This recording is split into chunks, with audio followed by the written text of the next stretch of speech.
ဒီလူဟာပြတင်းပေါက်ကိုတနက်နဲ့လှမ်းပစ်လိုက်ုံရှိသေးတယ်။အိမ်ရှင်ရဲ့များချက်နဲ့တင်ပွဲချင်းပြီးတည်သွားခဲ့ပါတယ်။ဒါပေမဲ့အဖိုးကြီးဘလက်ကတော့ဒီလောက်နဲ့တင်စိတ်မကျေနပ်သေးပဲသူ့ရဲ့အပေါင်းဖော်နောက်ကိုဆက်လိုက်ပါတော့တယ်။တတူးတွေနဲ့ဒီနှကမ်းမွေးနဲ့လူကိုသူကလက်နဲ့ချခိုင်းနေတာပါ။ဒါပေမဲ့နှကမ်းမွေးကတော့ဘာမှမထိတ်လန့်တယ်လို့ပါပဲ။ဘာလို့လဲဆိုတော့သူ့အပေါင်းဖော်ကအနီးနားမှာတင်ချောင်းနေလို့ပါ။ဒီစကားကိုကြားတော့နှကမ်းမွေးကလန်လဲလန့်ဒေါသလဲထွက်သွားပြီးစီဖုံးကိုဘလက်စီလွှမ်းပစ်လိုက်ပြီးအတင်းပြေးဝင်လာပါတော့တယ်။အဲ့ဒီနောက်နှစ်ယောက်သားလုံးထွေးတပ်ပုတ်ကြပေမဲ့သူဟာဘလက်ရဲ့ပြိုင်ဘက်မဟုတ်တာသိတာပါတယ်ခဏလေးအတွင်းမှာတင်အရေးနှိမ်သွားပြီးဘလက်ရဲ့အစော်နှက်ကိုခံလိုက်ရပါတယ်ပြပြတလဲဖြစ်နေတော့ဘေးနာကကြောက်ခဲကိုကောက်ကင်လိုက်မှပဲဘလက်ကိုခွာထုတ်နိုင်ခဲ့တာပါပြီးတော့နှစ်ယောက်သားအနေထားပြင်ပြီးတကယ်ကိုငကားနဲ့ကြားတပ်ပုတ်တယ်လို့အကျိတ်အနေတိုက်ခိုက်ကြပါတော့တယ်ဒါပေမဲ့ဘလက်ကတကယ်ကိုတိုက်ခိုက်ရေးပညာရှင်မို့လို့နှကမ်းမွေးကိုအခွင့်အရေးလုံးဝမပေးပဲအချက်အနှဲငယ်စမ်းသက်ပြီးတာနဲ့တစ်ချက်တည်းကန်ထုတ်လိုက်တာလွင့်ထွက်သွားပါတော့တယ်အဲ့ဒီနောက်မှာတော့ဒီကိစ္စရဲ့နောက်ွယ်ကခိုင်းစီသူကိုသူကမေးမြန်းဖို့ကြိုးစားပါတော့တယ်တစ်ဖက်လူကသေးလူမျောပါဖြစ်နေတာတောင်ပါဇက်ပိတ်နေတာမြင်တော့ဘလက်ကဘေးနာကစီပုံးကိုယူပြီးနှုတ်ခမ်းမွေးရဲ့ကိုပေါ်ကိုလောင်းချလိုက်ပါတယ်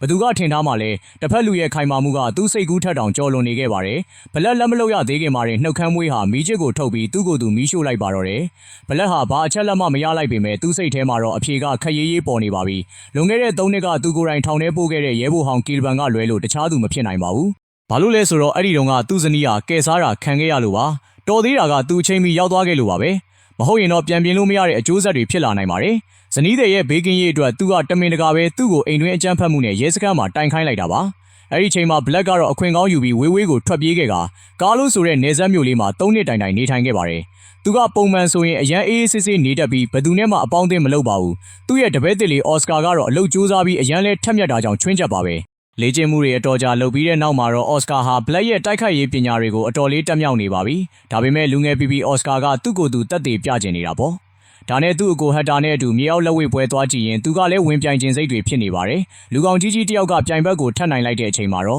့အော်စကာဟာအကိုဖြစ်သူရဲ့တားဆီးမှုကိုဂယုမဆိုင်ပဲစင်ဘော်ကိုပြက်ပြက်သားသားတက်သွားပါတော့တယ်။အစမှာတော့ပွဲစီစဉ်သူကဒီလိုပိန်ပိန်ပါးပါးကောင်လေးကိုအထင်မကြီးပါဘူး။အကိုဖြစ်သူတောင်အံ့ဩတုန်လှုပ်သွားခဲ့တာပါ။ဒါပေမဲ့သူကအနေထားပြင်ပြီးလူကောင်ကြီးကြီးနဲ့စတင်ရင်ဆိုင်တဲ့အခါမှာတော့အော်စကာရဲ့စွမ်းဆောင်ရည်ကလူတိုင်းကိုပါဇက်အဟောင်းသားဖြစ်သွားစေခဲ့ပါတယ်။တိုက်ပွဲကအစကတည်းကရလက်ကတိတာနေတာပါ။ခဏလောက်အကဲဆန်းပြီးတာနဲ့ပြင်းထန်တဲ့ထိုးနှက်ချက်တွေနောက်ကလိုက်လာပါတယ်။နောက်ဆုံးလက်သီးတစ်ချက်နဲ့တင်ပွဲကပြီးသွားပါတော့တယ်။ဟက်တာကတော့အံ့ဩလွန်းလို့ကြောင်ကြည့်နေပြီးပွဲစီစဉ်သူကတော့အရန်ကိုဝမ်းသာနေပါတယ်။ပွဲနိုင်သွားတဲ့အော်စကာကတော့နည်းနည်းဂုဏ်ယူနေတာပေါ့။ဒါပေမဲ့သူမသိတာကဒီလောက်ရက်ဟာဘလက်အတွက်ကြီးမားတဲ့ဒုက္ခတွေတည်လာပေးတယ်ဆိုတာပါပဲ။ဒီမှာဖြစ်ခဲ့တဲ့ကိစ္စတွေကလူမှုကွန်ရက်ပေါ်မှာချက်ချင်းပြန်သွားခဲ့ပြီးအိုင်ဗန်ဆင်လို့ခေါ်တဲ့ရှေ့နေတယောက်မြင်သွားပါတယ်။သူကဒါဟာဘလက်ရဲ့တီးတန့်ကွက်တွေဆိုတာတစ်ချက်တည်းနဲ့တီးလိုက်တာပါ။ဒါကြောင့်သူဟာသူ့အလုပ်ရှင်ကေဘန်စီကိုချက်ချင်းသွားရှာပါတော့တယ်။ဗီဒီယိုကိုမြင်ပြီးတာနဲ့ကေဘန်ကမဆိုင်မတော့ပဲအိုင်ဗန်ဆင်ကိုဘလက်ကိုသွားရှင်းဖို့လူလွှတ်လိုက်ပါတော့တယ်။ဒီအချိန်မှာအော်စကာကတော့အန်ဒီယေကသူ့နားကိုရောက်နေပြီဆိုတာလုံးဝမသိသေးပါဘူး။သူကသူ့အကိုနဲ့အတူအားကစားရုံမှာပိုင်ရှင်ရဲ့သမီးနဲ့စကားပြောနေတာပါ။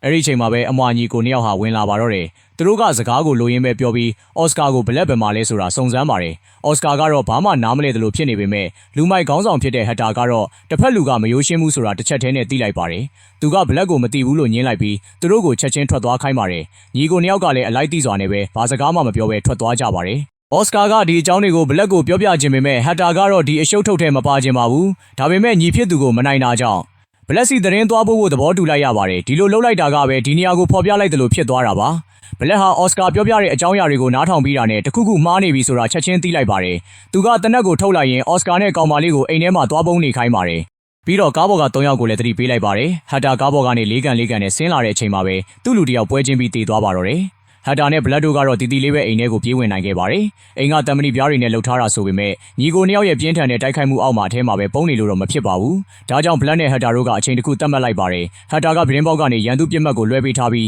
သူကိုယ်တိုင်ကတော့အပြင်ကိုထွက်ပြီးရန်သူကိုရှင်းဖို့ပါ။ဒါနဲ့သူဟာ၄ကောက်ကိုကင်ပြီးအပြင်ကိုတိတ်လေးထွက်လာခဲ့ပါတယ်။ရလက်ကတော့ဇလန်းအစားကမြင်ကွင်းအတိုင်းပါပဲ။အခုတော့ဒီမှာအကြီးအကျယ်ဖြစ်ပျက်သွားပြီမို့လို့ဒီနေရာမှာဆက်နေလို့မရတော့ပါဘူး။သူဟာအိမ်ထဲကိုအမြန်ပြေးဝင်လာပြီး3ယောက်လုံးကိုအရင်လွှတ်လိုက်ချင်ပါတယ်။ဒါပေမဲ့ရှေ့ပေါက်ကနေသွားလို့တော့လုံးဝမဖြစ်ပါဘူး။ဘာလို့လဲဆိုတော့အဲ့ဒီလိုသွားရင်ရန်သူကသူတို့နဲ့ပတ်သက်နေတာသိသွားပြီးသူတို့ကိုဒုက္ခပေးမှဆိုလို့ပါ။ဒါကြောင့်သူကဂရင်ခင်းကိုမလိုက်တဲ့အခါအောက်မှာအပြင်ကိုပေါက်တဲ့လျှို့ဝှက်ထွက်ပေါက်တစ်ခုရှိနေပါတယ်။တကယ်တော့ဒါဟာမူရစ်ဂိုင်းဟောင်းတစ်ခုကစွန့်ပစ်ထားတဲ့လျှို့ဝှက်လမ်းကြောင်းဖြစ်ပြီးဘလက်ကရှာတွေ့ပြီးအသုံးချထားတာပါ။သူကလူတိုင်းကိုထွက်ပေါက်နဲ့မလန့်မကန့်အထိပို့ပေးလိုက်ပြီးတယောက်ချင်းစီကိုနှုတ်ဆက်လိုက်ပါတယ်။အဲဒီနောက်မှာတော့သူဟာအိမ်လေးစီကိုပြန်သွားပြီးလာတော့မဲ့မုံတိုင်းကိုရင်ဆိုင်ရပါတော့မယ်။ဒီအချိန်မှာအိမ်ပြင်ဘက်မှာတော့ရဲကားမီးတွေကလင်းထိန်နေပြီးလက်နက်အပြည့်စုံနဲ့ရဲဆိုးတွေအများကြီးရောက်နေပါပြီ။ရဲရရှိတယောက်ကလက်ဟန်ချီရန်တွေနဲ့သူ့တပည့်တွေကိုဒီနေရာကိုတိတ်လေးဝိုင်းခိုင်းနေပါတယ်။ ဒါပေမဲ့ तू မသိတာကအပြင်ကအဖြစ်ပြက်အားလုံးကိုဘလက်ကအကုန်မြင်နေရတယ်ဆိုတာပါပဲဒါပေမဲ့ तू ကတော့လုံးဝမထိတ်လန့်ပဲဒီလူတွေကိုဂယုတောင်မဆိုင်တယ်လို့ပါပဲတယောက်ယောက်ကတကားကိုလာတိုက်တာမြင်တော့ဘလက်ကတကားချက်ကိုတိတ်တိတ်လေးဖွင့်လိုက်ပါတယ်ပြီးတော့တကားတော့ကိုလှည့်လိုက်ပြီးရန်သူမရိပ်မိခင်မှာတင်တန်တကားကိုဝုန်းကနေဖွင့်ချလိုက်ပါတယ်ရန်သူကသတိထားမိပြီးတနက်နဲ့ပြစ်တဲ့အချိန်မှာတော့သူကတကားကိုပြန်ပိတ်ပြီးတော့ခတ်လိုက်ပါပြီအဲ့ဒီနောက်မော်နီတာရှေ့မှာထိုင်ပြီးအိမ်သားကိုကတ်လာတဲ့ရဲစိုးတွေကိုကြည့်နေပါတယ်သူကမဆိုင်မတော့ပဲစက်ခလုတ်ကိုနှိပ်လိုက်ပါတယ်ဒါကရိုးရိုးရေမဟုတ်ပါဘူးပြင်းအားမြင့်အက်စစ်ရည်တွေပါဒါပေမဲ့ခုခံနေတာကဘလက်ရဲ့ဇယိုက်မဟုတ်ပါဘူးနောက်တစ်ချိန်တိုက်ခိုက်မှုမှာတော့သူကအရင်ဦးအောင်တိုက်ခိုက်ဖို့ရွေးချယ်လိုက်ပါတယ်တိုက်ခိုက်မှုအနည်းငယ်ပြီးမှတော့မြေပြင်မှာအလောင်းတွေပြည့်သွားပါတော့တယ်ဒီတစ်ခေါက်လာတဲ့ရဲစိုးတွေထဲမှာခေါင်းဆောင်2ယောက်ပဲကြံပါတော့တယ်သူတို့စုတ်ခွာရမလားလို့ဝေခွဲမရဖြစ်နေတော့မှာပဲမိโกပုံးတစ်လုံးကသူတို့ကိုဆုံးဖြတ်ချက်ချပေးလိုက်ပါတယ်ဒါပေမဲ့သူတို့ကားပေါ်ရောက်သွားတဲ့အခါမှာတော့ဘလက်ကတနက်ကင်ပြီးစောင့်နေတာကိုသူတို့လုံးဝထင်မထားခဲ့ပါဘူးဘလက်ကစိတ်ပြော့တာကြောင့်သူတို့ကိုမတက်ပဲထွက်သွားဖို့ပဲအချက်ပြလိုက်ပါတယ်ဒါပေမဲ့ဒီလိုတနာညာတာတဲ့လောက်ရက်ကပဲနောက်ပိုင်းမှာဒုက္ခဖြစ်ဖို့အကြောင်းဖန်လာတာပါဇက်တိုက်ရှုံးနေတာကြောင့်ကီလ်ဘန်ဟာအရန်ကိုဒေါသထွက်နေပါတယ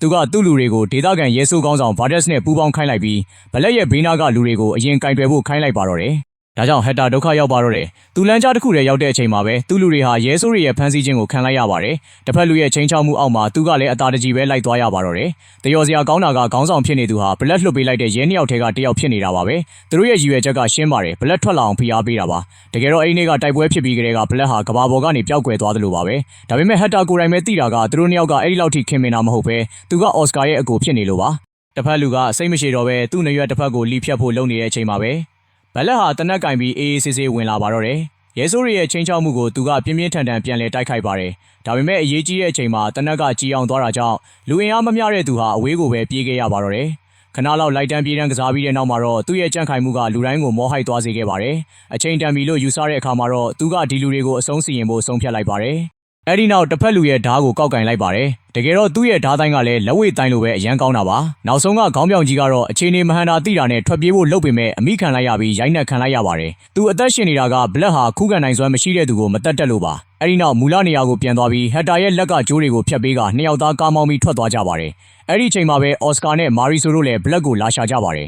။ဒါပေမဲ့ဒီနေရာကလူသူကင်းမဲ့နေပါပြီ။သူတို့ပြန်ဖို့လုပ်တဲ့အချိန်မှာပဲအမည်မသိလူတွေရဲ့တိုက်ခိုက်မှုကိုခံလိုက်ရပါတယ်။အော်စကာကလည်းသူတို့နဲ့ချက်ချင်းတိုက်ခိုက်ပါတော့တယ်။လူနှစ်ယောက်ကိုလဲကျသွားအောင်လုပ်ပြီးတဲ့နောက်မှာတော့သူ့လိုပဲတိုက်ကွက်တူတဲ့လူတစ်ယောက်ကိုမြင်လိုက်ရတာကြောင့်သူကစိတ်ဝင်တစားဖြစ်သွားပါတယ်။အဲဒီနောက်မှာတော့သူကလည်းအနေထားပြင်လိုက်ပါတယ်။မာရီဆိုရဲ့အားပေးမှုနဲ့အတူနှစ်ယောက်သားအကျိတ်နဲ့တိုက်ခိုက်ကြပါတော့တယ်။အကယ်ဆန်းပြီးတဲ့နောက်မှာတော့အော်စကာကပိုပြီးပြင်းထန်လာပါတယ်။ပြိုင်ဘက်ရဲ့ဟာကွက်ကိုမြင်တာနဲ့ဒရက်ဆက်တိုက်ခိုက်ပါတော့တယ်။အော်စကာကထပ်ပြီးတိုက်ခိုက်တော့မဲ့အချိန်မှာပဲမျက်နှာဖုံးဆွတ်ထားတဲ့လူကသူ့ရဲ့အထောက်အထားကိုဖွင့်ပြောလိုက်ပါတယ်။သူကဘလက်ဟာသူ့ရဲ့ဆရာဖြစ်တယ်လို့ပြောပါတယ်။သူတို့နှစ်ယောက်ဟာရဲစခန်းမှာအတူတူအလုပ်လုပ်ခဲ့ကြတာဖြစ်ပြီးမကြခင်ကပဲဆရာစီကသတင်းရတာကြောင့်အော်စကာအန်နီရရှိနေလို့လာကူညီတာလို့ပြောပါတယ်။ Green လို့ခေါ်တဲ့ဒီစီနီယာအကိုကြီးကိုအော်စကာကတဝက်ပဲယုံပါတယ်။ဒါပေမဲ့တစ်ဖက်လူကတူညီတဲ့တိုက်ကွက်တွေကိုသုံးနိုင်တာကြောင့်ဘလက်နဲ့ပတ်သက်မှုရှိမယ်ဆိုတာတော့သိကြပါတယ်။တစ်ဖက်လူရဲ့ဖြောင်းဖျမှုကြောင့်အော်စကာတို့နှစ်ယောက်ဟာ Green ရဲ့ကားပေါ်ကိုတက်လိုက်ပါတယ်။ဒါပေမဲ့မောင်းရင်နဲ့တခုခုမှားနေတာကိုသတိထားမိလာပါတယ်။ဒီလန်ကလူသူကင်းမဲ့တဲ့တောလန်တွေဖြစ်နေလို့ပါ။အခုတော့ Green ကဟန်မဆောင်တော့ပါဘူး။အော်စကာရဲ့မေးခွန်းကိုသူကလျှို့ဝှက်စကန်တစ်ခုကိုခေါ်သွားမှလို့ပဲဖြေပါတယ်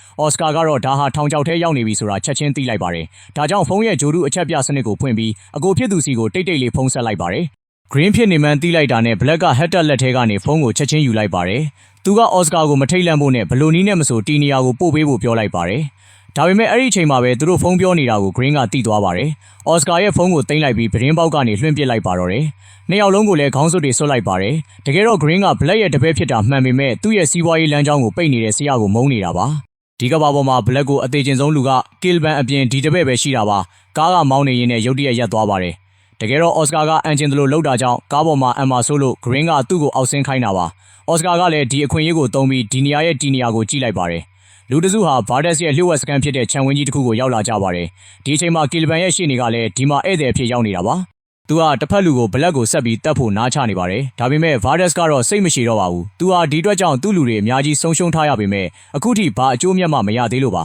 ။အဲ့ဒီအချိန်မှာပဲအော်စကာကိုခေါ်လာကြပါတယ်။ဗာဒက်စ်ကတော့အရန်ကိုကျေနပ်နေပါတယ်။ဒီလောက်ကြာမှပဲရလက်တစ်ခုထွက်လာတာကိုသူကတနက်ကိုထုတ်လိုက်ပြီးသူ့လူတွေအတွက်လက်စားချေဖို့လုပ်ပါတယ်။ဒါပေမဲ့ Green ကတော့အော်စကာကိုသုံးပြီးသူ့အကိုကိုမြားခေါ်ဖို့နဲ့အဲဒီကတဆင့်ဘလက်ကိုရှာဖို့အကြံပေးလိုက်ပါတယ်။ Vardas ကသဘောတူလိုက်ပြီးဟက်တာစီကိုချက်ချင်းဖုန်းဆက်ခိုင်းပါတယ်။ဒါပေမဲ့အော်စကာကသူ့အကိုကနံပါတ်စိမ်းဆိုဖုန်းမကင်တတ်ဘူး။အရင်ဆုံးလျှို့ဝှက်တင်ကေတာတစ်ခုပို့ပေးရမယ်လို့ပြောပါတယ်။ Green ကသဘောတူတာမြင်တော့သူကတီနီယာအချက်လက်တွေကိုချက်ချင်းပို့လိုက်ပါတော့တယ်။ ဒီအချိန်မှာဟက်တာကသူ့လူအားလုံးကိုပြန်ခေါ်ထားပြီးပါပြီသူကဘလက်နဲ့အတူညီဖြစ်သူကိုဘယ်လိုကယ်မလဲဆိုတာတိုင်ပင်နေတာပါအဲ့ဒီအချိန်မှာဖုန်းမိလာပြီးသူကြည့်လိုက်တဲ့အခါမဖတ်ရသေးတဲ့ message တစ်ခုရှိနေပါတယ်ဘလက်ကဖုန်းမကင်ဖို့ချက်ချင်းတားလိုက်ပြီး message ကိုတေချာစစ်ဆေးလိုက်ပါတယ်အဲ့ဒီထဲကကနန်းတွဲကိုကြည့်ပြီးအော်စကာရှိနေတဲ့နေရာကဘာဒက်စ်ရဲ့ကိုပိုင်ခြံဝင်းဆိုတာသိလိုက်ရပါတယ်ဒါနဲ့သူတို့ကအဲ့ဒီနေရာကိုဘယ်လိုစီးနှင်းမလဲဆိုတာကိုစတင်စီစဉ်ပါတော့တယ်တခြားတစ်ဖက်မှာတော့ဖုန်းကိုဘယ်သူမှမကင်တာကြောင့်ဘာဒက်စ်ကစိတ်မရှိဖြစ်နေပါတယ်သူကအော်စကာကိုခေါ်သွားခိုင်းလိုက်ပြီးအိုင်ဗန်ဆင်ရဲ့ကမ်းလှမ်းချက်တွေကိုစက်နားထောင်နေပါတယ်ဒါပေမဲ့အဲ့ဒီအချိန်မှာပဲ Green ကတခုခုကိုရိပ်မိသွားပြီ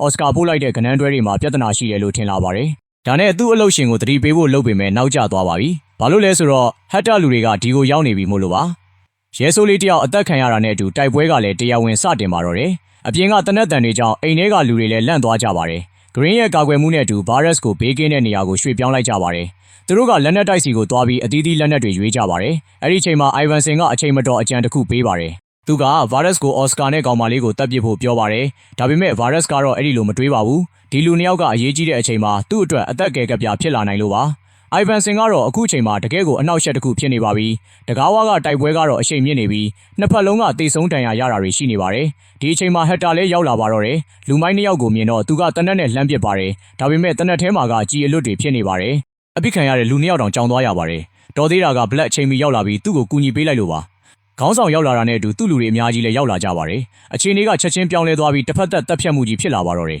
။ဒီချိန်မှာဘလက်နဲ့ဟက်တာတို့ကခြံထဲကိုရောက်နေပါပြီ။သူတို့ကအော်စကာတို့နှစ်ယောက်ကိုတိတ်တိတ်လေးကယ်ထုတ်ခြင်းပေမဲ့အမိခံလိုက်ရပါတယ်။ရဲဆိုးတွေကိုတပ်ပြီးတဲ့နောက်နှစ်ယောက်သားဆက်ပြီးဝင်လာတဲ့လမ်းမှာ Green တို့လူစုနဲ့တိုးပေမဲ့ဘလက်ကသူတို့နဲ့ထိတ်တိုက်မရင်ဆိုင်ပါဘူး။ Green ကိုမောင်းထုတ်ပြီးတဲ့နောက်နှစ်ယောက်သားခွဲပြီးရှာကြပါတယ်။ဘလက်ကတော့တလန်လုံးသတိထားပြီးရှောက်လာခဲ့ပါတယ်။ခမ်းမရဲကိုဝင်ဖို့လှုပ်တုံးမှာပဲရန်သူနှစ်ယောက်လာနေတာမြင်လိုက်ရပါတယ်။သူကတနက်နဲ့အယောင်ပြပြီးထွက်ပြေးတဲ့အခါရဲနှစ်ယောက်ကနောက်ကနေတရက်ဆက်လိုက်လာပါတယ်။ဘလက်ကနယံနောက်မှာအရင်ဥအောင်ပုံးလိုက်ပြီးရဲတွေရောက်လာတဲ့အခါအခွင့်ကောင်းယူပြီးတယောက်ကိုပြစ်တက်လိုက်ပါတယ်။ပြီးတော့နယံရဲ့တခြားတစ်ဖက်ကနေပတ်ထွက်လာခဲ့ပါတယ်။ကျန်တဲ့ရဲတယောက်လည်းတေမင်းစီကိုပို့ဆောင်ခြင်းခံလိုက်ရပါတယ်။တစ်ချိန်တည်းမှာပဲစုတ်ခွာလာတဲ့ Green နဲ့ Vardes တို့ဆုံကြပါတယ်။နှစ်ဖက်ပူးပေါင်းပြီး Blood တို့ရဲ့တိုက်ခိုက်မှုကိုခုခံမှုပြင်ကြပါတယ်။ဒါပေမဲ့ဆက်ဆချင်းမှာတင်အကြီးအကျယ်ခံလိုက်ရပါတယ်။အပြင်ကပြစ်ခတ်မှုကအရန်ကိုပြင်းထန်နေလို့ပါ။အခြေအနေကတော့မကောင်းတော့ပါဘူး။ Green က Oscar တို့ကိုတစားကန်အဖြစ်သုံးဖို့အကြံပေးပါတယ်။အခုချိန်မှာ Oscar ကလည်းထွက်ပြေးဖို့အခွင့်အရေးရှာနေတာပါ။အဆောင်ကသူ့ကိုကြောပေးထားတာမြင်တော့အတင်းပြေးဝင်ပြီးတစ်ချက်ကန်လိုက်ပါတော့တယ်။ပြီးတော့တစ်ဖက်လူရဲ့လေဘင်းကိုညှစ်ထားလိုက်ပါတယ်။ခဏလောက်ရုန်းကန်ပြီးတဲ့နောက်အဆောင်ကတော့မြေပြင်ပေါ်မှာလဲကျသွားပါတော့တယ်။ဒါပေမဲ့အသက်တောင်ဝဝမရှိရသေးခင်မှာပဲနောက်ထပ်လူတွေလာနေတာတွေ့လိုက်ရပါတယ်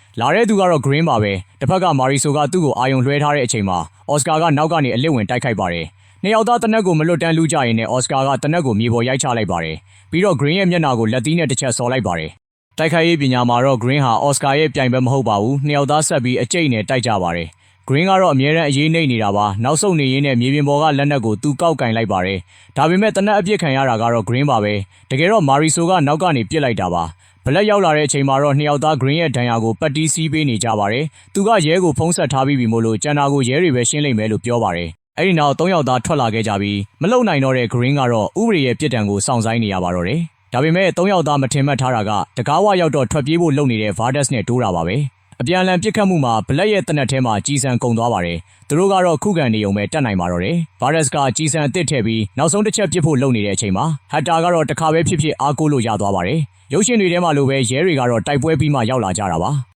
ဟက်တာကသူတို့စီမှာအဖြစ်အပျက်တွေကိုရှင်းပြနေပေမဲ့ဘလက်ကတော့ဇက်သိမ်းမှာဒီလိုအံ့ဩစရာတွေရှိနေမယ်လို့မထင်ထားခဲ့ပါဘူး။ကားတစ်စီးဟာသူတို့ရှေ့မှာဖြည်းဖြည်းချင်းရပ်သွားပါတယ်။ကားပေါ်ကဆင်းလာတဲ့သူကတော့၃နှစ်တိုင်တိုင်ခွဲခွာနေရတဲ့သူ့ဇနီးတွေပါပဲ။ကြာမြင့်စွာခွဲခွာနေရပြီးမှပြန်ဆုံရတဲ့ပျော်ရွှင်မှုကစကလုံးတွေထက်ပိုပါတယ်။နှစ်ယောက်သားတင်းတင်းကြပ်ကြပ်ဖတ်ထားလိုက်ကြပါတယ်။ဒီအချိန်မှာကီလဘန်ကတော့ဟိုဘက်ကသတင်းတွေကိုရရှိထားပြီးပါပြီ။ဇက်တိုက်ရှုံးနေမှုတွေကသူ့ကိုယုံကြည်မှုပျောက်ဆုံးသွားစေခဲ့ပါတယ်။သူ့ကိုဧကန်ထဲကိုထပ်ပြီးခေါ်လာကြပြန်ပါတယ်။ဒါပေမဲ့ဒီတစ်ခါတော့မတူတော့ပါဘူးသူ့ကိုလာတွေ့တာကလက်နက်အပြည့်စုံနဲ့မျက်နှာဖုံးစွပ်၃ယောက်ပါတယောက်ကမျက်နှာဖုံးကိုချွတ်လိုက်တဲ့အခါသူတမင်တကာထောင်ချောက်ဆင်ခဲ့တဲ့ရဲတယောက်ဖြစ်နေပါတယ်ဘာမှတုံ့ပြန်ချိန်မရခင်မှာပဲနှစ်ယောက်ကသူ့ကိုထိုင်ကုန်ပေါ်မှာအတင်းထိုင်ခိုင်းလိုက်ပါတယ်ဘာလို့လဲဆိုတော့နောက်ထပ်မှာသူဟာဘလက်ရဲ့စီရင်ချက်ကိုခံယူရတော့မှာမို့လို့ပါဒီမှာရင်ရုပ်ရှင်ကပြီးဆုံးသွားပါတော့တယ်